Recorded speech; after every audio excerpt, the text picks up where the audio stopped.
Hello, I'm here with Irvin to talk about the Pentagon's anti-vax propaganda and other things. It's Friday, June 14th, 2024. And so why don't you start, Irvin? You got information about Apple. A continual information from that presentation. Uh, Right. for example, that they have their own Apple bot which has been around. Apple Province? Apple bot. Apple Bot. Oh, well, they've had Siri. They've had Siri, but this is different. This is their scraper. Oh, that's bot that searches the internet for information? Yes, that goes online, that scrapes data from every site and adds it into its training data. They've had that all along? I mean, why They've would they had, have that if they didn't have a search engine? they've had that all along. No idea why they didn't add it to a search engine, but it is one of those things that you can opt out of, like your website. In the robots.txt, I guess? Uh-huh. Yeah. Yeah. But it's one of those things that finally came up to light that hey, they have this and they're scanning more now since they're going to be releasing their AI soon. Well, all of this surprises me because I thought they didn't make a search engine and they're not going to make the AI. They're going to license it from OpenAI. So I don't know why they'd be gathering data at all. No, they're not licensing ChatGPT unless you're searching outside. So there's two AIs really. Oh, There's as they have marketed it. It's two AIs. oh. One that works on device and ChatGPT if the on device one can't figure it out. Mm. Well, that's interesting because I mean, what I've heard, people were surprised that they didn't have to pay for OpenAI. And what I heard on the Pivot podcast is they say OpenAI will probably pay Apple for the privilege of being the default AI on the iPhone, the same way Google pays to be the default search engine. Mm-hmm. And I would think OpenAI would just make a local version to run on the. If I was running Apple, I would just get my local version from OpenAI. I wouldn't try to make a competing product. But anyway, Right, and that's what I think they're doing right. is they're taking OpenAI's uh, creation and mixing it with theirs Yeah. with their product line so that it runs locally, but it's still OpenAI's. And then Yeah. if it can't figure it out, then it talks to the global one. I think it's really interesting because the whole point of this is it will now be personalized to you, right? It will now tell you, I've noticed that you shouldn't make this appointment then because you have an email telling me you're going to visit your parents at that time or something. Mm-hmm. And that might be helpful. And what's interesting is all the reaction I'm hearing is everyone says, this is great. Apple's going to get rich. Whereas when Microsoft tried to do the same thing with recall, everyone said, you're out of your mind. I would never let Microsoft record my data. Whereas I guess we're all used to the iPhone recording everything we do and trusting Apple. And Apple has been very vigorous about protecting your privacy. So people are inclined to not really care that Apple can see everything they do. Right, right. It's all the marketing.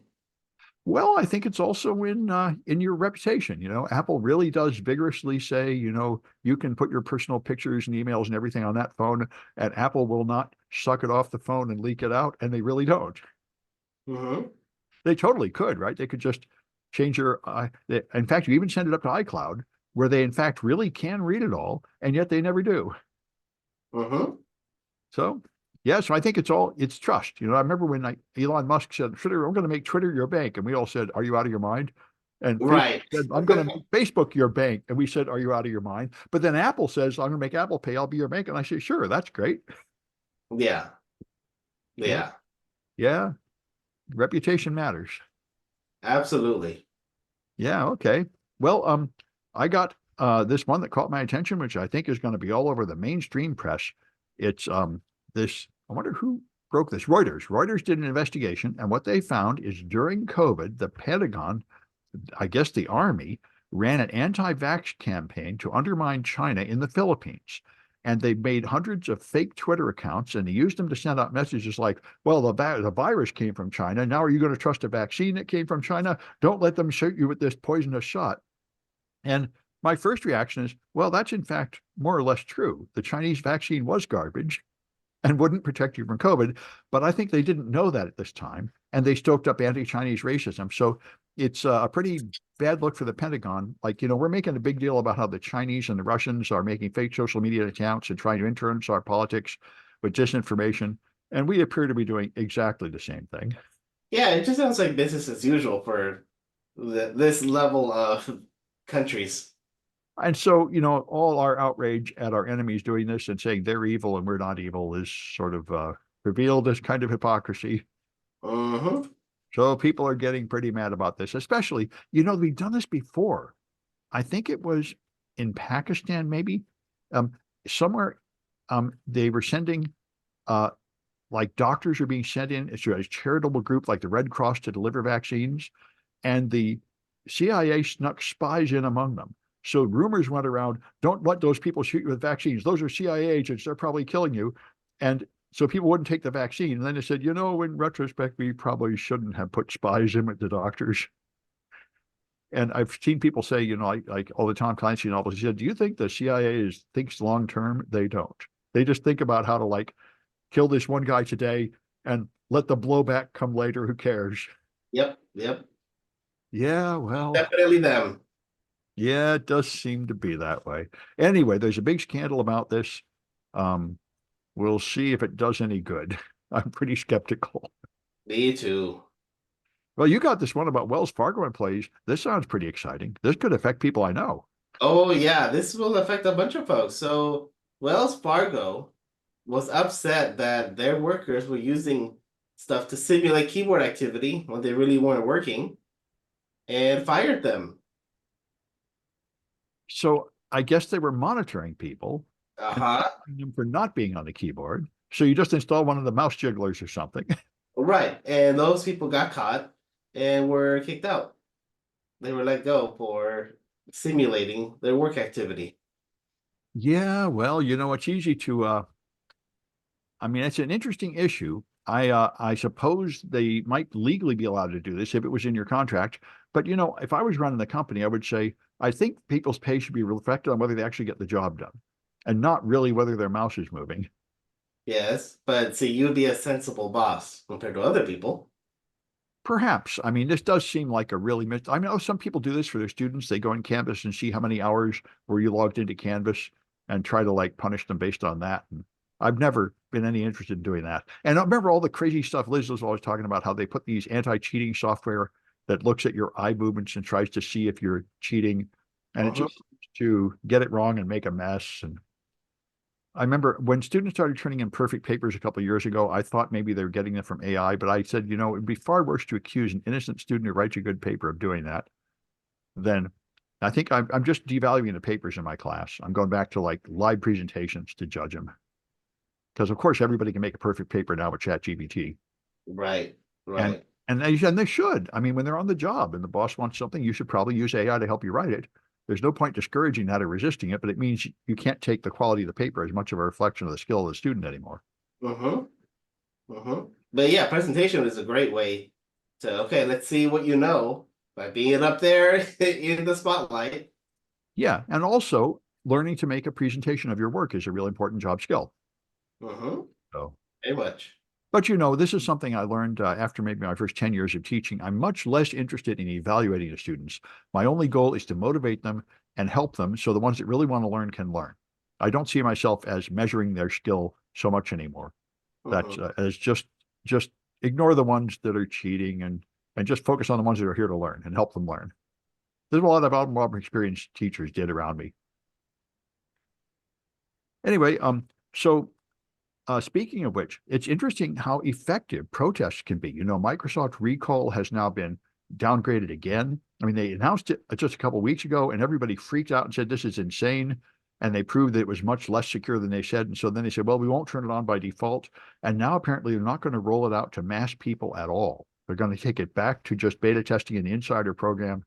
They got the message. People are rejecting this. Don't do it.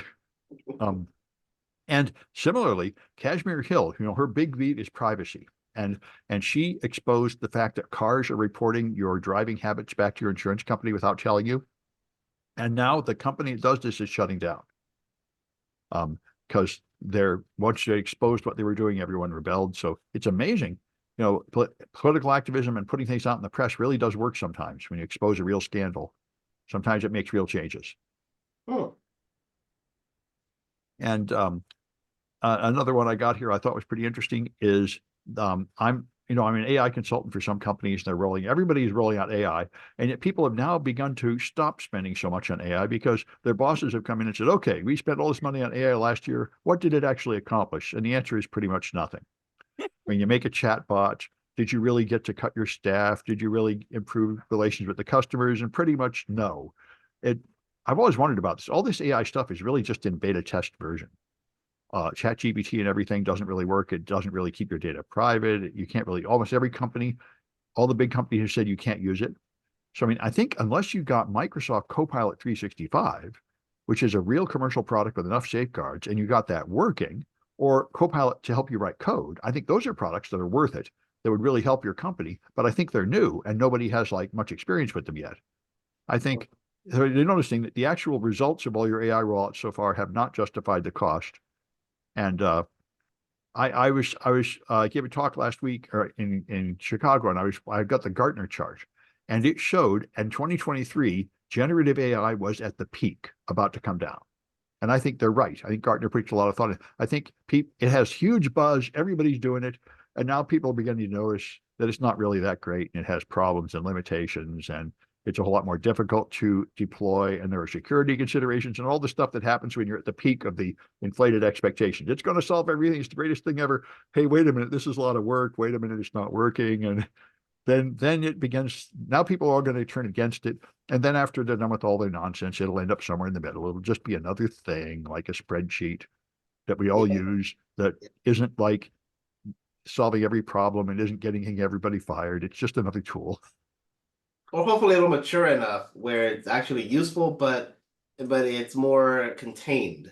Yeah, and I think on the business side, Microsoft is going to make all the money for the next 3 years because they have the only product that's actually ready for market that you can buy that will actually work.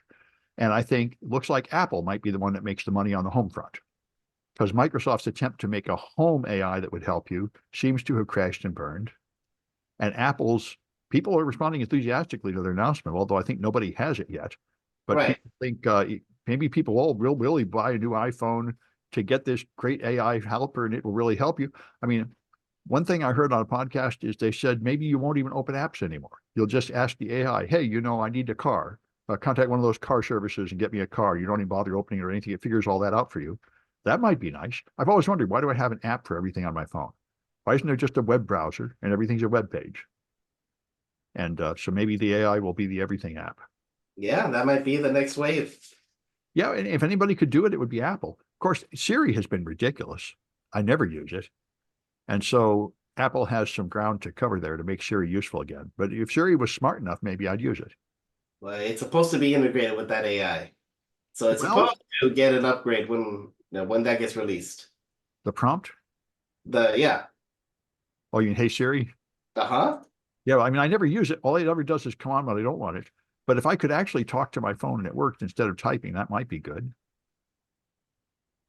Anyway, yeah, you got a bank. What's up with this bank? Oh, this bank is just one in the many banks that was breached and the data was stolen, and they didn't want to accept it until they started posting it in chat rooms that, hey, here's some data from them. The thing about this bank is in the commercial side, they're known. They don't really do home, regular consumer banking. They do business banking. So a whole other can of worms. So even though I never heard of Truist banks, the companies are borrowing from Truist Bank or banking there. Sounds like kind of like Silicon Valley Bank, Yes. where I never heard of it, but every company was using it. Yes. Yeah. Yeah, so they got breached. Well, everybody gets breached. Doesn't really Right. matter if you get breached anymore. I mean, It's not big news anymore. I know.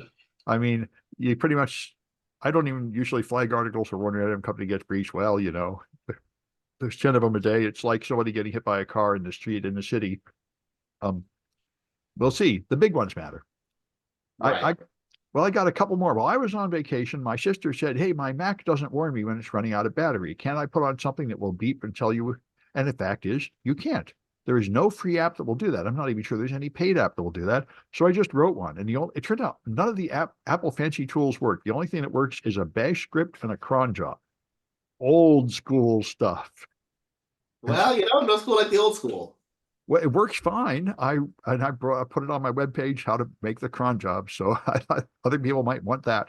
Um, and somebody had a version of it, and I just modified that a bit.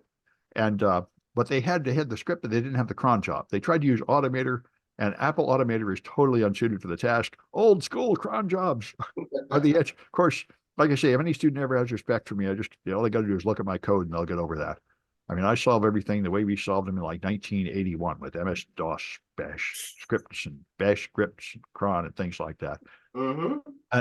And there's an article on Forbes from a guy, Davey Winder, who's pretty good. I don't think much of Forbes as a source, but Davey Winder is pretty good. And he says there is a new Wi-Fi attack on all Windows machines. The fundamental Wi-Fi driver has an overflow so that you can take over the machine by just a Wi-Fi packet without them connecting to it or anything. This, I remember, happened about 15 years ago.